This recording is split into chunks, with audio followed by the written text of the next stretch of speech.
Hello, Brubs. I found some information. I guess I knew about it last week when I first purchased this off of, I think, eBay, maybe Etsy. The Winifred Hoskin Autograph Book from 1931, which includes autographs from people she did theater work with. And I believe it was mostly dancing and vaudeville. I will turn this off so I can see it better. Doesn't really work, but I'll turn it off when I get to the newspaper portion. But about 5 pages in, we go through some of this stuff. And then you get to a girl named Margaret Spitz, Detroit, Michigan, 6/21, so June 21st, 1931. There's Margaret. Dear Winifred, when this you see, remember me, a lobster with a broken knee, not a knee, though a toe. Remember that heel, too. And Margaret C. Spitz, I believe. And then we'll turn this off. And I did a little research, and it didn't take long to find lots of stuff on Margaret. Main, and we won't start with this part where she's kissing her father in this weird embrace after her father shot her fiance. We'll go back to here. Before then, she was an air mail talker. So she was 17 and 33. What year was that? 33? No, 31. So she would have been 15 at the time. So apparently she started in the theater rather young. And I guess there is a pertinent point to the father's kissing her. Where was the... Oh, here it is. We get down here. She became a flyer. We'll go to that part. There's her joining the circus. There's her shooting, the father shooting. Flying comes easy to her. As you can see, she looked like a 37-year-old woman, even though she was in her mid to late teens. This is 1932. Miss Margaret Spitz, 17, makes solo flight with 7 hours instruction. Conventional precepts of flying were completely upset when Miss Margaret Spitz, 17-year-old daughter of Mr. and Mrs. Earl Spitz, 411 Alger Avenue, made her first solo flight at Wayne County Airport. First of all, she learned to fly in her father's cabin airplane, a Stinson Jr., which has been christened Miss Wayne County. The use of a cabin type for flying instruction is contrary to the consensus of veteran instructors. Open planes of low power nearly always have been used, and Miss Spitz probably is the first woman to solo in the enclosed type. In addition, she soloed Thursday afternoon after only 7 hours in the air. All of that time was put in within a month with her father as instructor. Nervous? Hardly. Now, don't be nervous, her father, who operates a flying service, warned as she prepared to take off. Be yourself, Dad, was the reply through the cabin window. Then she flushed the engine with a delicate push on the throttle, and her first flight alone was underway. Despite a pool of water which splashed over her windshield, the plane took the air at the end of a nicely guarded run for flying speed. After circling the airport about 1,000 feet high, Miss Spitz throttled the engine and came down in a gradual glide to the very center of the airport. There she leveled the plane smoothly and brought it to the ground, with the front and rear wheels touching the grace. I don't know what that says. At precisely the same instant, I doubt it says grace, but that's what it looks like, grace. Maybe it says grass. Maybe the tarmac was grass back in the day. It was a perfect 3-point landing. Her reactions, and this is how it all seemed to her. When you are alone in a plane, Miss Spitz said, you know you've got to do it, so you just go ahead, and it's grand. She smiled her satisfaction, and her father beamed as he gave her a congratulatory kiss. True to the new mode of travel in cabin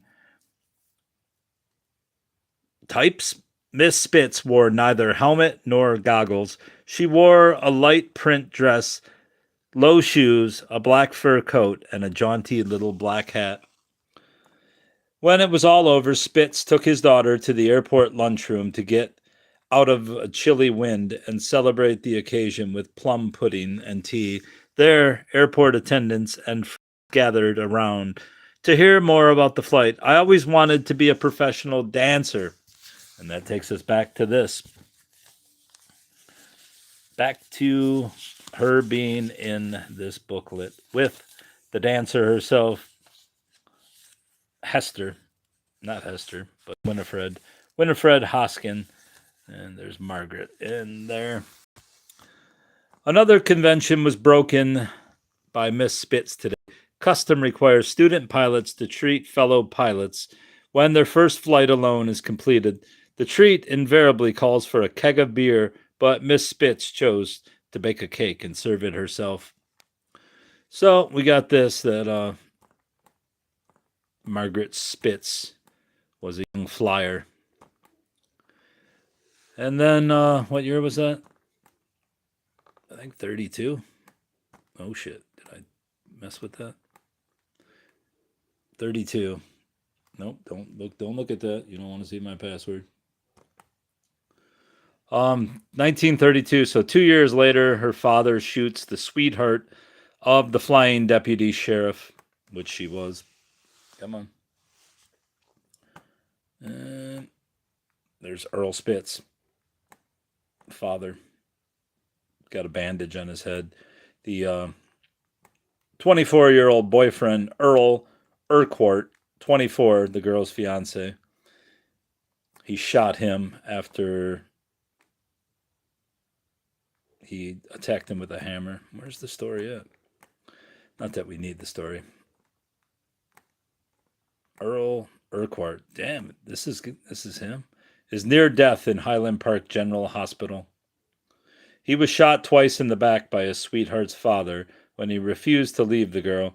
He lives at 13194 Wark Avenue. Dude looks like he's 35 years old. I mean, she looks 37, so that's a 24-year-old dude. Where is the story? Does it show it? No.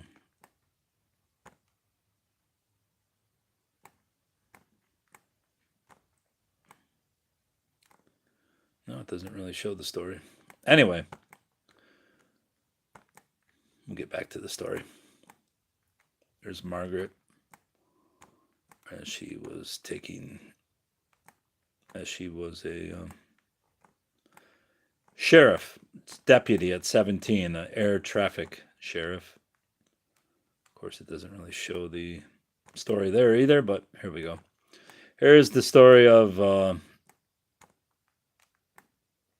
as I said, the weird, creepy kiss of the father and daughter here.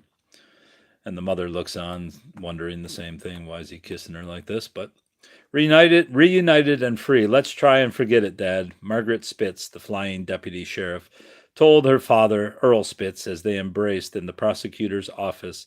After Spitz was freed Saturday in the shooting of Earl Urquhart, the girl's fiancé, Spitz immediately took his daughter to Highland Park General Hospital for a reunion with the wounded man. Miss Mona Spitz is at the left. Margaret's girl flyer and father freed. Suitor admits attack with hammer before shooting by deputy sheriff. Margaret Spitz happy to go back if Earl is only all right, by Vera Brown. If Earl is only all right, I'll be perfectly happy now, Dad, to go home with Mother and you.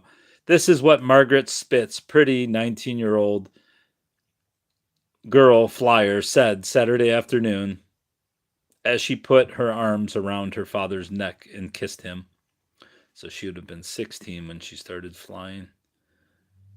No, she was 17. And it was the first meeting of father and daughter since Earl Spitz, 42, himself a flyer, and a deputy sheriff shot and seriously injured Earl Urquhart, 24, the flying deputy sheriff's sweetheart.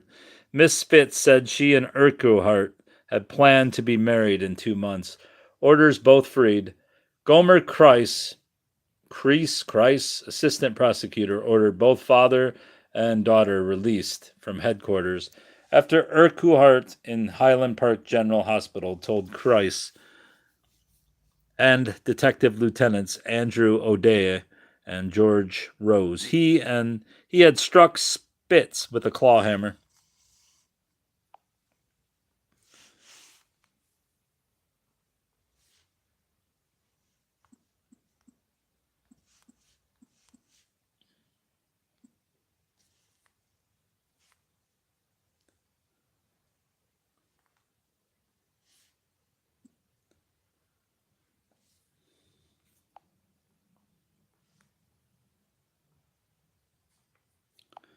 Um,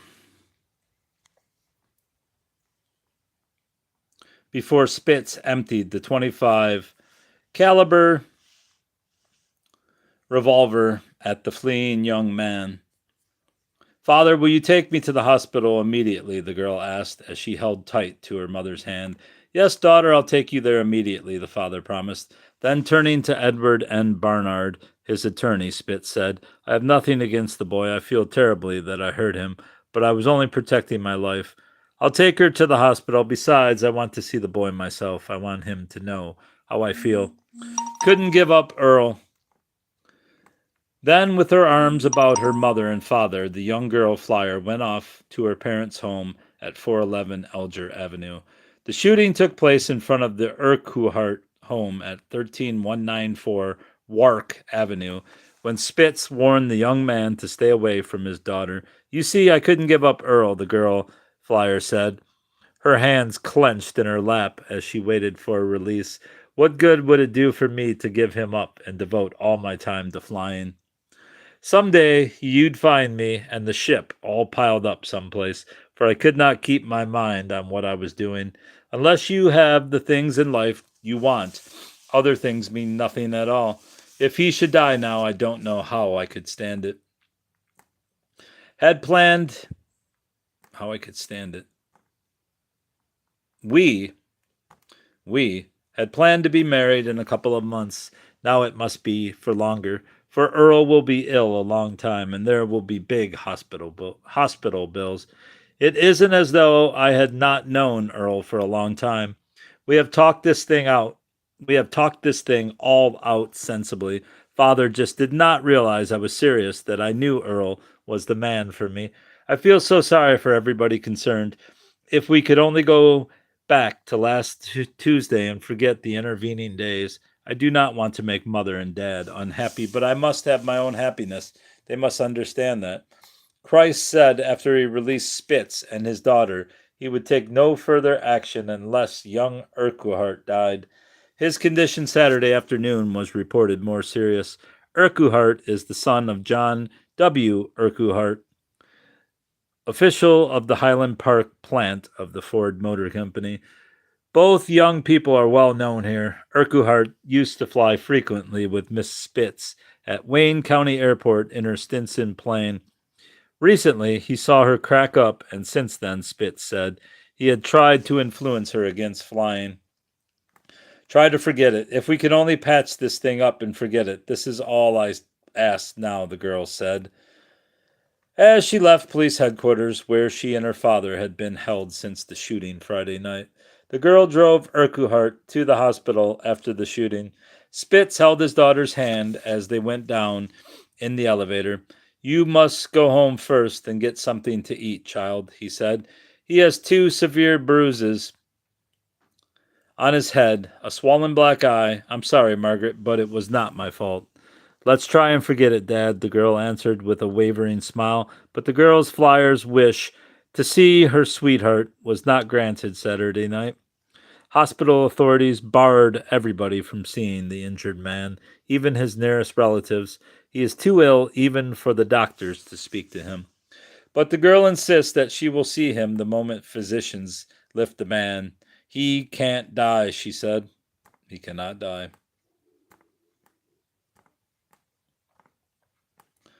And then there was this article. I mean, she goes on, and the ex-boyfriend goes on to sue the father. I did not see how the verdict ended, but here is Margaret Spitz up top, it looks like. Does it say front to bottom? Yeah.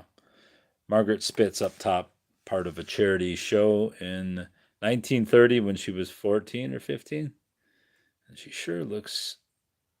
Some of the youngsters who took part in the juvenile program at the opening matinee of the charity circus being staged under the auspices of the Veterans Political Association. That's Margaret Spitz. Right there. And there she is in the police headquarters. There's her 24-year-old boyfriend who looks 57. There's she who looks 42, even though she's 18 or 19. And there's her father, who I think was 42. And you can't really tell how he looks, but this guy, that does not look like a 24-year-old man. But in 1934, that's how you looked when you were 24. There's Margaret as a 17-year-old airplane pilot for the sheriff's department. And then here is him kissing his daughter again. And I reiterate, there is the photo. The photo. Dear Winifred. All right, that's all. 17 minutes of your life you'll never get back. Autographs.